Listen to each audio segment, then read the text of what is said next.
Mixed reactions as Plan International closes spin project in the West Nile region.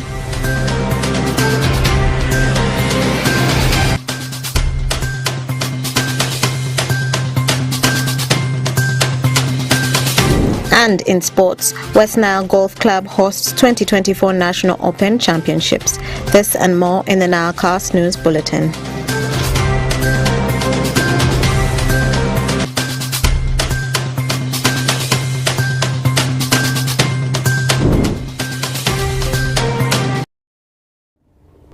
A warm welcome, viewer, and thank you for tuning in to the Nilecast only on West Nile Television. Now let us dive into some of the stories of the evening.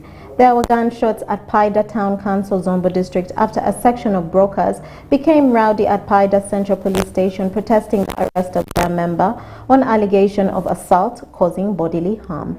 Alfred Jawok reports more. There were gunshots in Paida Town Council, Zombo District on Tuesday afternoon after a section of brokers became rowdy at Paida Central Police Station protesting the arrest of their member on allegation of assault causing bodily harm. The angry crowds stormed Paida Central Police Station to identify themselves and release the suspect, but denied access to the suspect, and this prompted the brokers to react negatively to the officers. Honorable Innocent Godfrey Onega, chairperson Paida Town Council, told our reporter that he received a phone call from one of the brokers that their colleague identified as Derek Umikumu has been shot by a police officer on duty. Honorable Onega blames the police for acting violently at the angry crowds who wanted answers about the arrest. As Chairman Security Committee of Paida Town Council, I strongly condemn the shooting of civilian which occurred yesterday here. There is shoot to scare and then shoot to kill. That means now shooting on target. So the intention was to shoot on target. One suspect was shot twice on the leg. So I condemn that police should desist from overreacting. Force to condone arrest and summon suspect to police. Onega equally condemned the act in which the community always storms men in uniform, which annoys them, hence shooting at civilians. Mount into attack at the police force, the police station, which may also, the motive may also be questionable.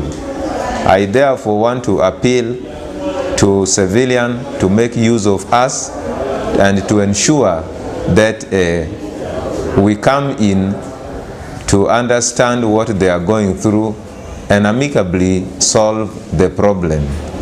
In response, Zombo District Police Commander Superintendent of Police Nelson Habwe confirmed the incident, saying the victim wanted to grab the gun from police, which is a criminal matter. Yesterday on 11th June, we had an incident at Paida Police Station whereby a police officer shot and injured one called Derek in self-defense. This happened after a group of brokers came to police with an intention of forcefully rescuing one of their colleagues who was charged by an offense of assault called Orom Innocent. So in the process, they attacked and they started beating police officers, and one of them intentionally tried to grab a gun from the police officer. So in the process of self-defense, the police officer had to shoot him to disable him because they were very violent.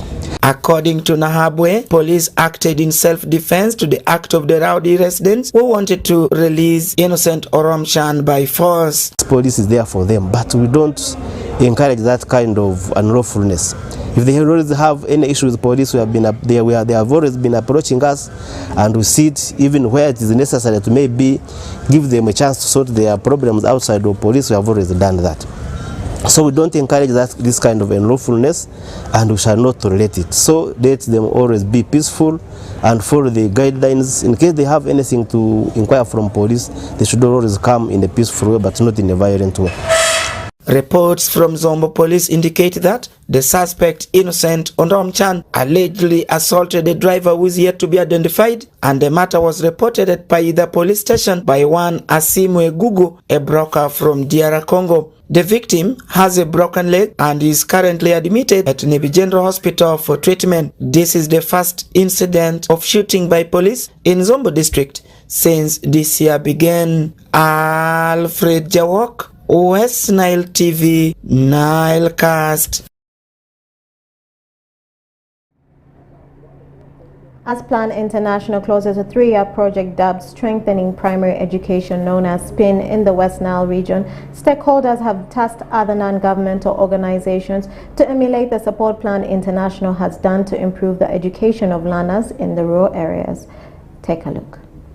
As Plan International closes a 3-year project dubbed as Strengthening Primary Education SPIN in the West Nile region, stakeholders in the West Nile region have tasked other non-governmental organizations to emulate the support Plan International has done to improve education of learners in rural areas. During a stakeholders meeting to close the project held at Satellite 1 Hotel Nebi, Eric Angoyo, the acting RDC Madiokolo district, lauded Plan International Uganda for their efforts for strengthening education sector in the West Nile region through construction of classroom blocks, teachers' quarters, among others. So this intervention you have done in our education sector is so great.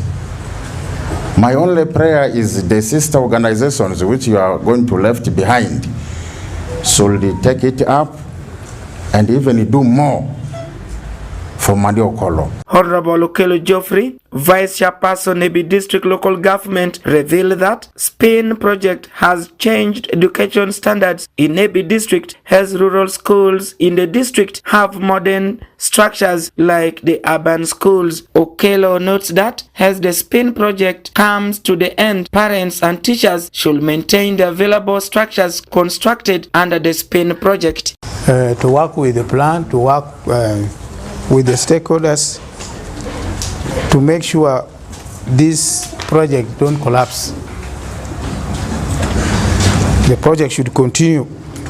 Meanwhile, Patrick Emukule, Regional Manager, Plan International West Nile Region, says that although the SPIN project has come to an end in the West Nile region, more support will be given to some schools which do not have adequate structures. Emukule encouraged stakeholders to give a conducive learning environment for all children. Because the funding has ended, but the project is on, please, 10 years from now, the impact will be measured. What impact did this project leave? Today we can't say we are here to celebrate the impact. Some results, good results, could have been realized. Some of the learners supported by the SPIN project shared their feelings about the success of the 3-year project at their schools. Asili Primary School, made to shine by Plan International. Menstrual health and personal hygiene improved in Asili Primary School. Livestock farming endangered by disease outbreak in Patwat sub-county. Plan International amazed the community of Asili and neighboring communities by constructing a modern classroom blocks in Asili Primary School. The SPIN project under Plan International Uganda, with support from Plan International Germany, started from 2021 to 2024 and covered 2 districts of Nebi and Madokolo, reaching 6,473 girls and boys in 6 primary schools, 2 in Madokolo and 4 in Nebi district, respectively. This project has improved the teaching and learning environment using child-friendly and interactive teaching methodologies, provided safe watch facilities to address the issues of hygiene and sanitation, menstrual management, among others. Alfred Jawok, West Nile TV, Nile Cast. And moving on to Arua District, Red Cross Uganda officials, together with the technical and political leaders from Arua district, have on Tuesday the 11th of June 2024 monitored the motorized water project in Ayeko village, Ayia parish in Ajah sub-county worth 900 million shillings. Take a look. The project worth 900 million shillings contracted to Cornerstone Design and Engineering Company Limited is funded by Netherlands Red Cross through Uganda Red Cross with the contract duration of 2 months. Mr. Echodu Michael, the Red Cross project manager, said Ayia Parish was chosen to benefit from the project based on needs assessment which they carried. When we're doing the feasibility studies and the designs, we conduct what we call water demand. Water demand means we are going to look at the population and project that population for 20 years. For this one, we have designed it for 20 years. Calculate the amount of water they will be getting per day. So it's going to be enough for 20 years. Okay. That is the design period of life of this system. Then for the issue of the land, this project is not purely for Red Cross. It was started by the district by drilling the source, and now when we had engagements in meetings and also there was a request now to have the source. What do we do? Then now Red Cross came up and said, okay, let's coordinate and see the water gets to the community. Because we're all serving the common goal. Not that we're coming as if we're all one. The contractor of the project, Engineer Michael Segona, assured the stakeholders that he will complete the construction work around this coming weekend, a statement which generated worry from the officials who went for the monitoring as the work on ground currently stands at around 80%. Okay, basically as per our contract, we are amending with the solar structure here, solar electromechanical, and the pump, fixing this pump, then the tank. So for this tank, for this pump here, I think it will be here by Thursday this week, and the solar also will be here by Thursday this week. So by next week, we shall be able to pump water and do the testing. So for the painting works, the also be starting. We have started. Because we've started painting works, and it will not also take more days. By weekend, it shall be done. So basically, three things are remaining. Because I also put a rail there. Yes. There are not more, but more items. For the tap stands, basically they're also ongoing. Some where we are done, left with a manhole plastering and what, which is going to be done by Friday this week. Okay. Mr. Patrick Odongo, the Arua District Water Officer, said Arua District local government had spent 48 million shillings to start up the project before it partnered with Red Cross to implement it. How we came about with this project. It's a partnership between Arua and Red Cross. The first phase of this project was done by Arua District, providing the water source and ensuring that it is a clean and safe water source. Then Red Cross came in to do now the construction and then have the distribution and the transmission line. Also after Red Cross, the district is going to take it up to also do distribution, having that this water should be taken to households. Those individuals who are willing to pay and have this water at their households will also be now at the district level where we shall be doing that. He stressed optimism that the facility, if fully completed and commissioned at the end of June 2024, will improve access to safe water coverage in Arua District. As a district, we are 53% in terms of safe water coverage, and the Ajah sub-county happens to be 64%. It is actually the highest compared to these other sub-counties. And by the time we are having this facility functional by next week, the percentage of Ajah will increase because of that water in Ayia parish. The Arua District RDC, Mr. Kiswa Joffrey, described the selection of Wajir sub-county to benefit in that water project as the best choice.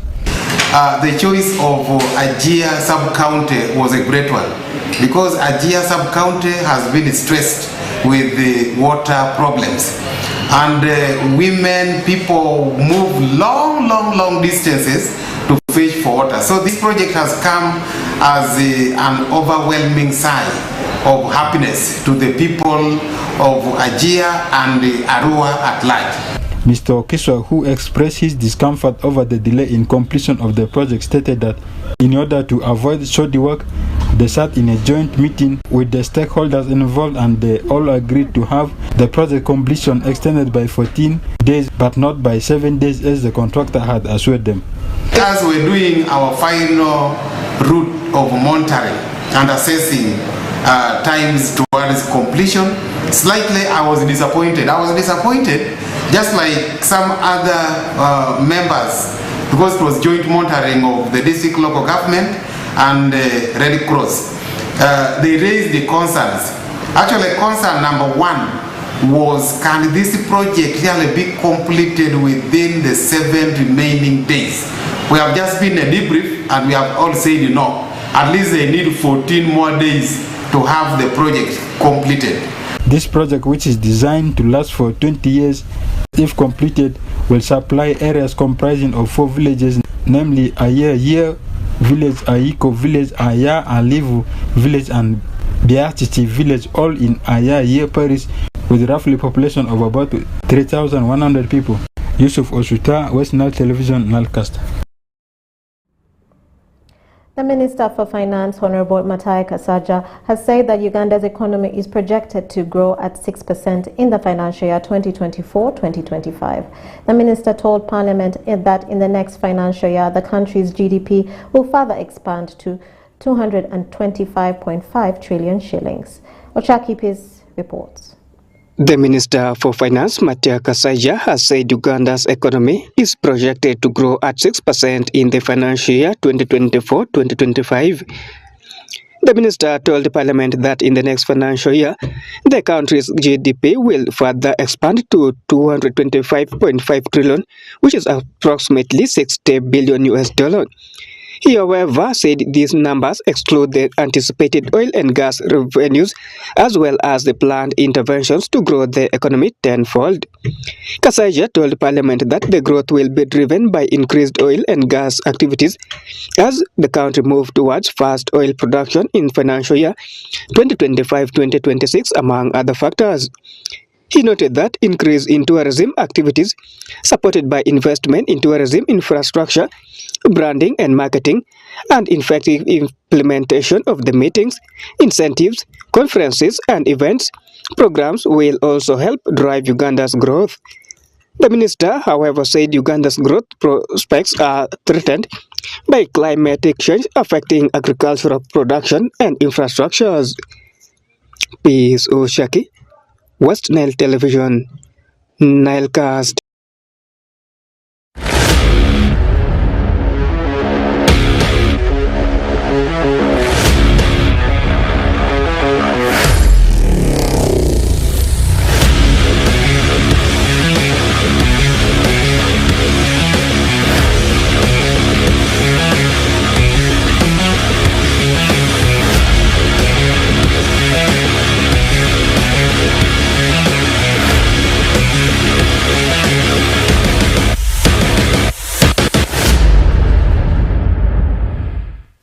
My name is Oraku Benson Pastore. This is West Nile Television. The program which is going on right now is Nilecast News Program, and the segment I am coming for at the moment is what is going to happen and what continues to happen in the world of sports. I mean Nilecast Sports. Like I said, my name is Oraku Benson Pastore. Before I give you the latest updates as far as Euro 2024 is concerned, let's first take a look at what is happening within West Nile region. Not football, but it's all about what is transpiring in the world of golf. I can confirm to you, West Nile National Golf Championship OS Opens, it has started today, and it is 3 days tournament which started today, and they're expected to climax on Saturday. And the category of golfers that are participating in the tournament, we have got the gross players, We have got professional players, amateur players, ladies open is also taking place. So let's first take a look at what is transpiring as far as West Nile National Open Championship is concerned. Over 200 professional golfers within Uganda and outside the country have poured in great numbers in a race at West Nile Golf Club for National Golf Open Championship. The tournament witnesses both professional golfers and amateur golfers, and also witnessed Ladies Open for 3-day championship, which commenced on Thursday, 12th of June 2024 and shall climax on Saturday, 15th of June 2024. Omyam Dasirobiga, the club captain at West Nile Golf Club, says the golf course is prepared ready for the tournament.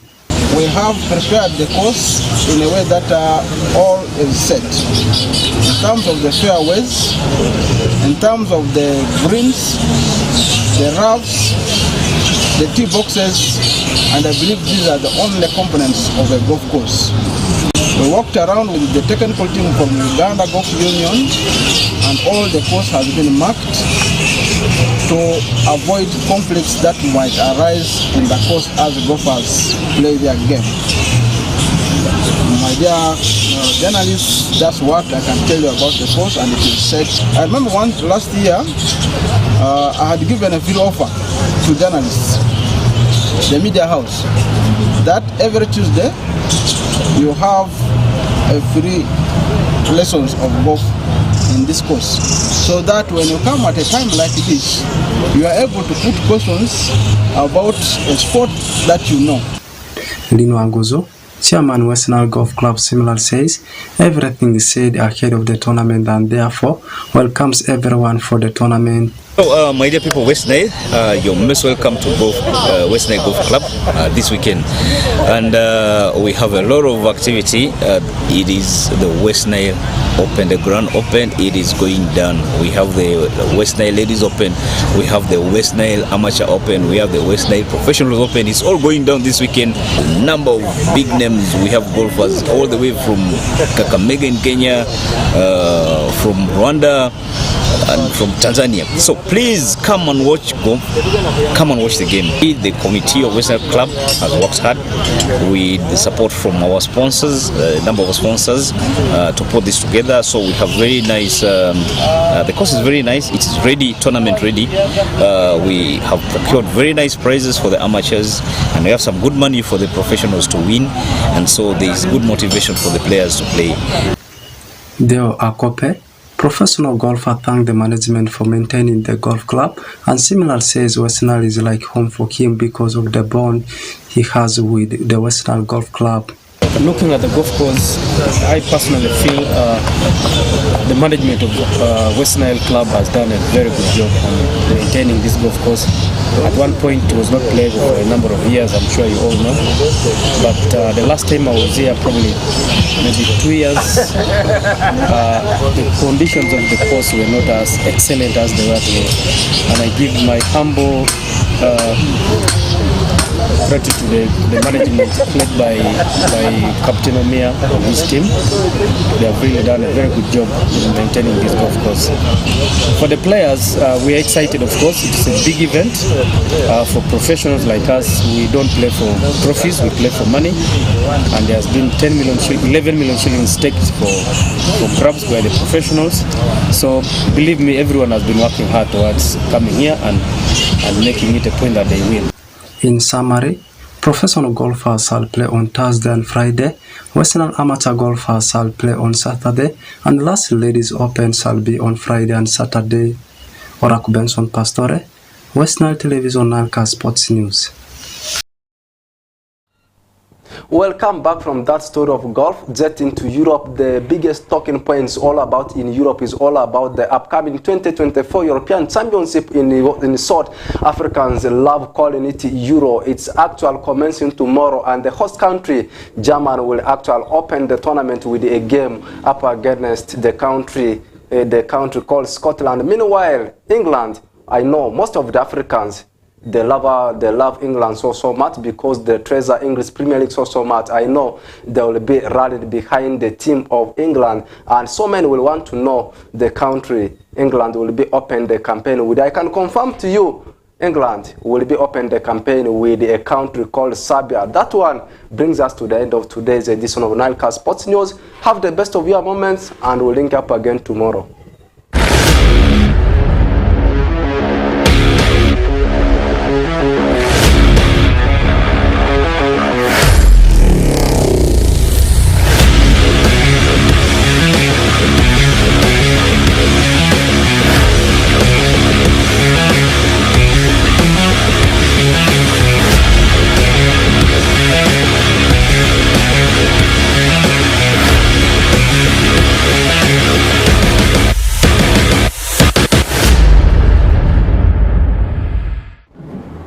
That was yet again another NILE Sports Edition only on West Nile Television. Thank you, Rako Benson Pastore, for that sports news and that sports highlight. We've come to the end of the NILE only on West Nile Television.